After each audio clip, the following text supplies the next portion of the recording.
하나님의 말씀 베드로후서 3장 1절 말씀부터 10절까지 말씀 봉독해 드립니다. 사랑하는 자들아, 내가 이제 이 둘째 편지를 너희에게 쓰노니 이 두 편지로 너희의 진실한 마음을 일깨워 생각나게 하여 곧 거룩한 선지자들이 예언한 말씀과 주 되신 구주께서 너희의 사도들로 말미암아 명하신 것을 기억하게 하려 하노라. 먼저 이것을 알지니 말세에 조롱하는 자들이 와서 자기의 정욕을 따라 행하며 조롱하여 이르되 주께서 강림하신다는 약속이 어디 있느냐? 조상들이 잔 후로부터 만물이 처음 창조될 때와 같이 그냥 있다니, 이는 하늘이 옛적부터 있는 것과 땅이 물에서 나와 물로 성립된 것도 하나님의 말씀으로 된 것을 그들이 일부러 잊으려 함이로다. 이로 말미암아 그때의 세상은 물이 넘침으로 멸망하였으되 이제 하늘과 땅은 그 동일한 말씀으로 불사르기 위하여 보호하신 바 되어 경건하지 아니한 사람들의 심판과 멸망의 날까지 보존하여 두신 것이니라. 사랑하는 자들아, 주께는 하루가 천년 같고 천년이 하루 같다는 이 한 가지를 잊지 말라. 주의 약속은 어떤 이들이 더디다고 생각하는 것 같이 더딘 것이 아니라 오직 주께서는 너희를 대하여 오래 참으사 아무도 멸망하지 아니하고 다 회개하기에 이르기를 원하시느니라. 그러나 주의 날이 도적같이 오리니 그날에는 하늘이 큰 소리로 떠나가고 물질이 뜨거운 불에 풀어지고 땅과 그 중에 있는 모든 일이 드러나리로다. 아멘. 베드로 사도는 성도들에게 보내는 두 번째 편지, 곧 그의 편지 마지막에 주께서 강림하신다, 그렇게 말씀하고 계십니다. 하나님의 말씀을 전하는 설교자인 저는 주께서 강림하신다는 3장 말씀을 두 주에 걸쳐서 복음을 전하려고 합니다. 오늘은 주께서 강림하신다는 사실을 전하고, 그리고 다음 주에는 주의 재림을 기다리는 성도들의 삶이 어떠해야 되는지에 대해서 말씀을 증거하려고 합니다. 예수님은 올라가심을 본 그대로 오십니다. 마태라는 제자는 그의 복음서 28장 17절에서 예수님께서 500여 명의 사람들이 보는 앞에서 구름에 가리어 하늘로 올라가셨다라고 전합니다.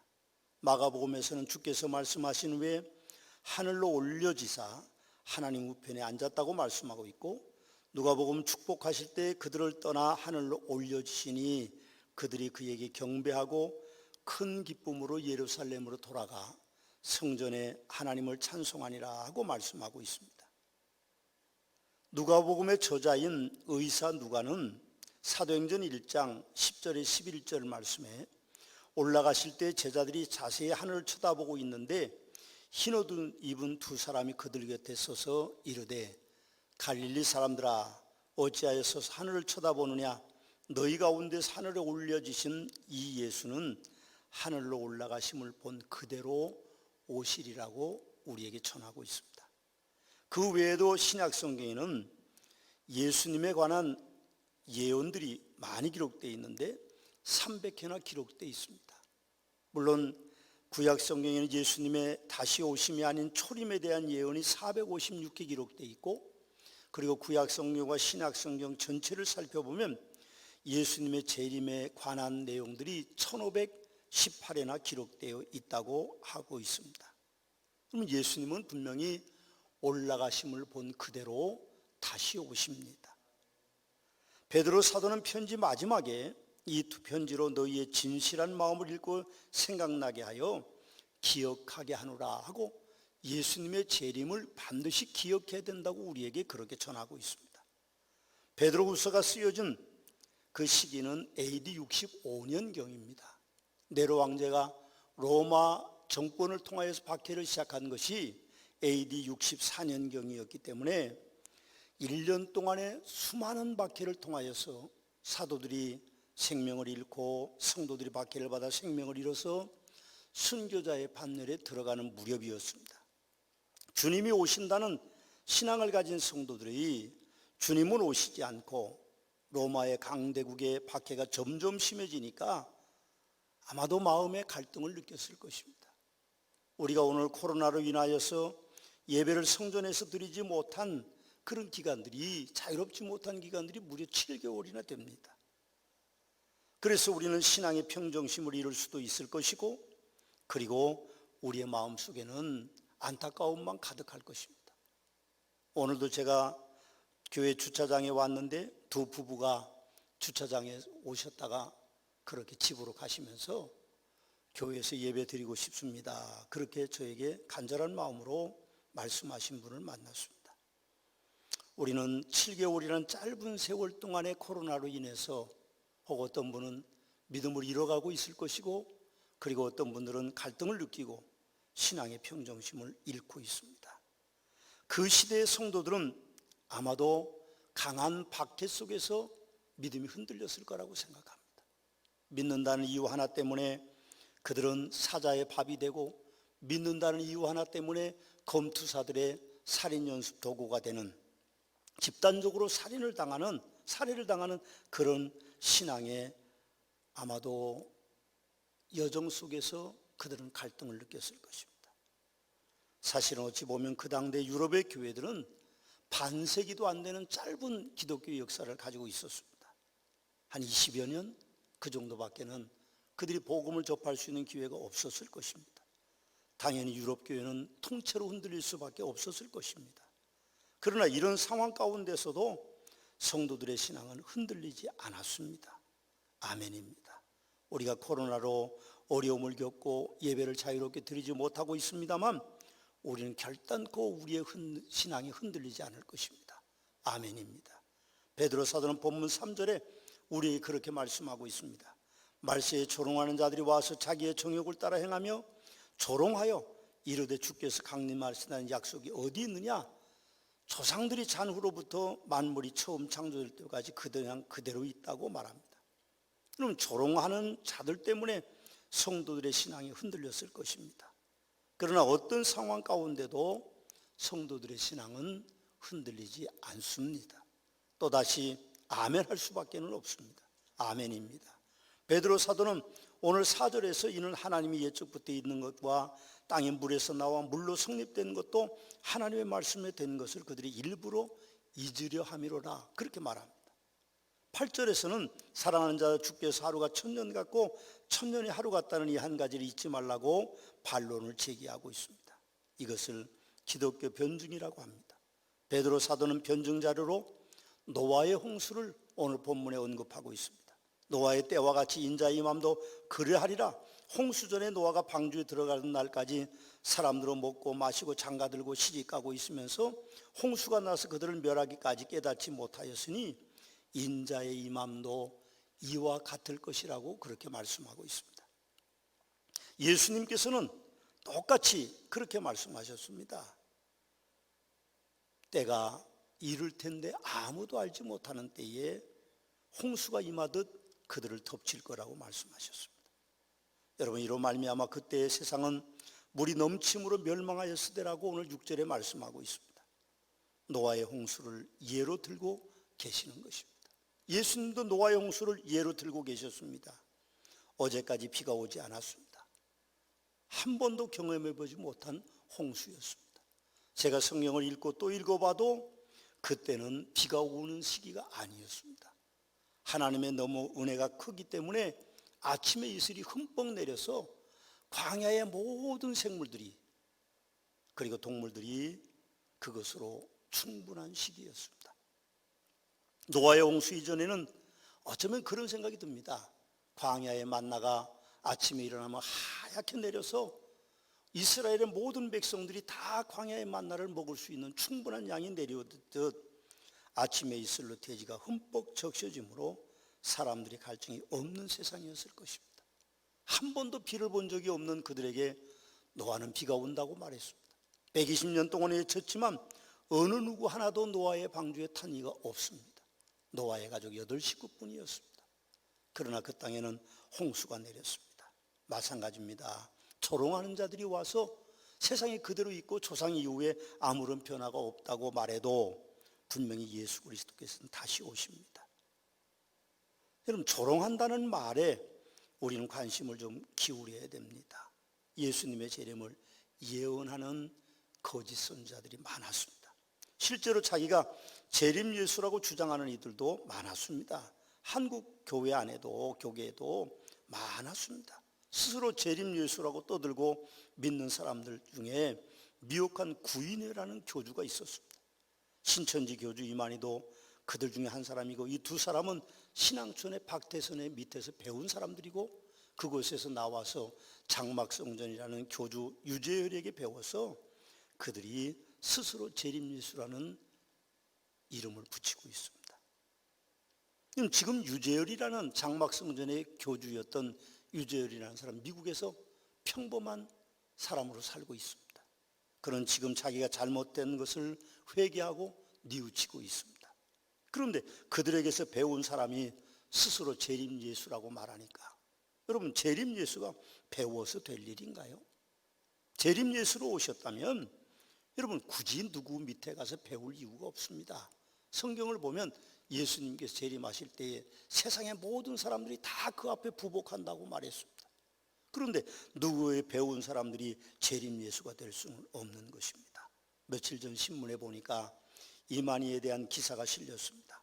철장 권세를 가졌다고 하는 이만희가 철장에 갇히다. 그럼 이제 기사가 실려 있는 것을 봤습니다. 철장 권세와 철장에 갇히는 것은 근본적으로 다른 것입니다.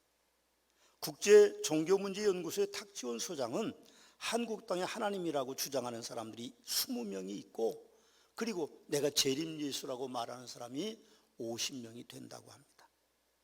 아마 이만희나 또 어떤 구인회나 또 안상홍이나 그런 사람들이 그 중에 한 사람일 것입니다.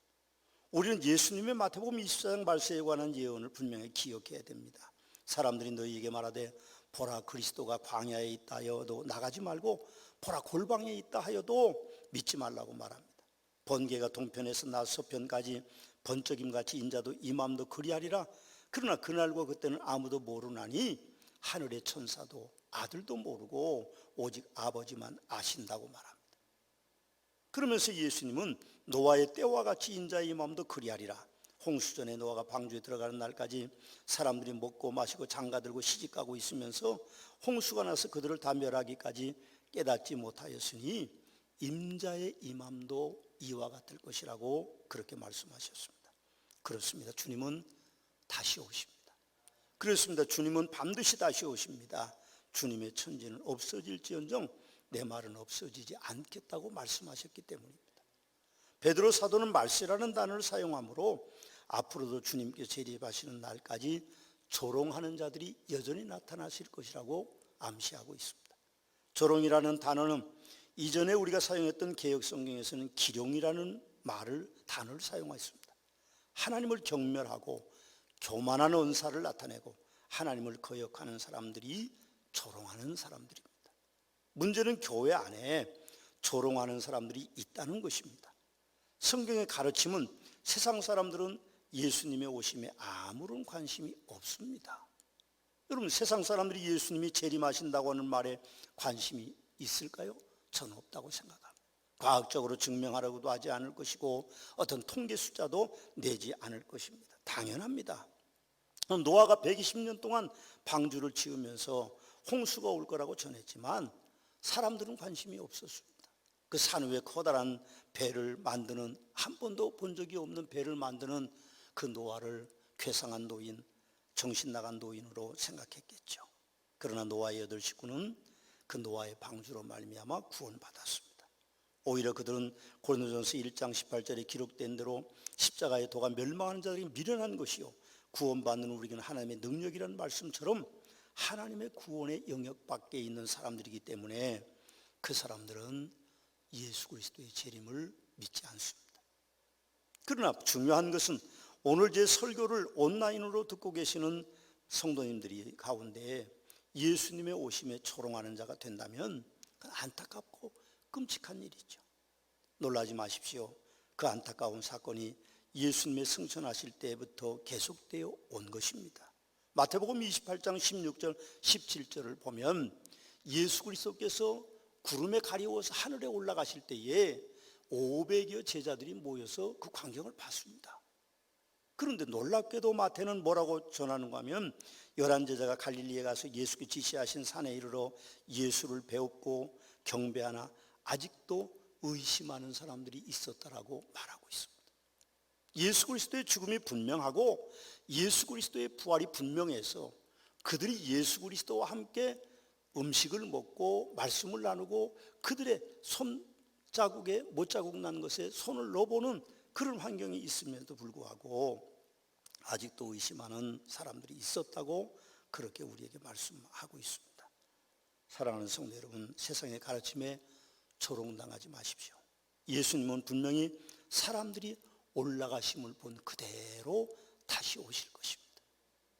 베드로 사도는 하나님께서는 아무도 멸망하지 아니하고 다 구원받기를 원하신다고 말합니다. 9절을 보시면 주의 재림을 어떤 이들이 더디다고 말하고 그래서 없을 거라고 그렇게 생각한다고 합니다. 그러나 하나님의 마음은 그렇지 않습니다. 어떻게든지 사람들을 더 많이 구원하기 원하여서 멸망에 이르지 않고 회개하기를 기다리고 계시기 때문에 아직 오시지 않는다고 말하고 있는 것입니다. 여러분, 부모가 자녀를 양육하는데 오래 참습니다. 저도 자식을 둘을 키웠습니다. 낳고 기르면서 마음이 안타까운 날들이 많았습니다. 그렇게 아프다가 혹시 잘못되는 건 아닌가 그럴 때가 한두 번이 아니었습니다. 밤잠을 못 자고 그렇게 아이를 돌보고 없는 돈이 때문에 병원을 가지 못하고 안타까운 날들이 많았습니다. 그러나 저의 교회에는 약사가 한 분 계셨습니다. 우리 가족을 그분이 많이 낫게 해주셨죠. 그러나 지나고 보면 자녀를 양육하는 일은 쉬운 일이 아니었고 오래 참아야 가능한 것입니다. 여러분, 그 책임은 분명히 그분들께 있습니다. 오늘 5절 말씀에서와 같이 이는 하늘이 옛적부터 있는 것과 땅이 물에서 나와 물로 성립된 것도 하나님의 말씀으로 된 것을 그들이 일부러 잊으려 함이로라고 하는 말씀을 우리는 기억해야 됩니다. 어느 누구도 주님이 오실 때 나는 몰랐다고 말할 수 없을 것입니다. 책임이 그들에게 있습니다. 성도 여러분, 베드로 사도는 예수님의 재림의 날이 분명히 온다고 또다시 강조하고 있습니다. 10절을 봉독합니다.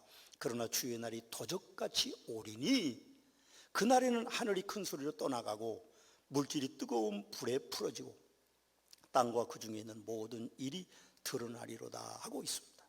주의 날이 도적같이 온다고 하고 그날에는 하늘이 큰 소리로 떠나간다고 말하고 물질이 뜨거운 불에 풀어진다고 말하고 그리고 땅과 그 중에 있는 모든 일이 드러나는 날이 주님이 오시는 날이십니다. 저는 마음의 안타까움을 가지고 설교하고 있습니다. 주님의 재림하는 날 사람들은 시비가 갈릴 것입니다.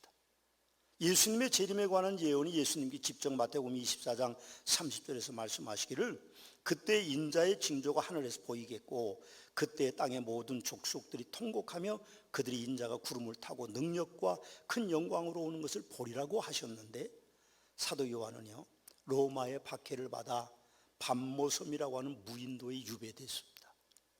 전설은 그가 목이 잘렸는데 또다시 목이 붙고 그랬다고 하는 이야기도 있습니다만 우리는 그렇게 믿지는 않습니다. 기독교는 전설이 아니기 때문에 그렇죠. 그분이 밤모섬에 유배됐습니다. 주의 날에 그분이 성령에 감동되어서 나팔 소리 같은 큰 음성을 들었다. 요한복음 1장에는 그렇게 표현합니다. 저는 그 광경이 밤모섬에서 아무도 없는데 요한 사도는 홀로 하나님 앞에 예배를 드리고 있었다고 생각합니다.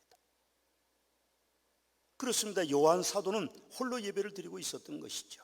오늘 성도님들도 코로나로 교회에 오시지 못합니다. 가족과 함께 예배를 드리고 있거나 홀로 있거나 어디에 있든지 어떤 상황을 맞고 있든지 간에 성도는 당연히 주의 날에는 예배를 드려야 합니다. 그리고 성령의 임재가 홀로 있는 그곳에도 내려오지게 될 것을 저는 확신합니다. 아멘입니다. 요한은 요한복음계시록 6장 15절 16절에서 예수님의 재림 때에 시비가 갈라지는 사람들의 모습을 우리에게 정확하게 보여주고 있습니다. 물론 예수님의 말씀도 그랬었죠.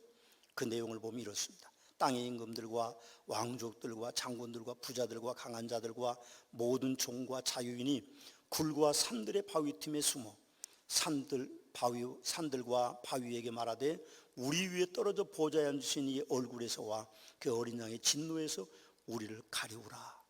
그들이 애통하면서 스스로 죽기를 원한다고 그랬습니다.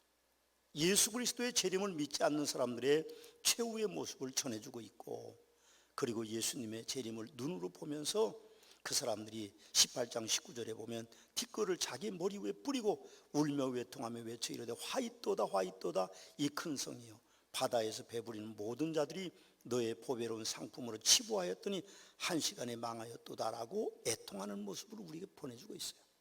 반면에 즐거워하는 이들이 있습니다.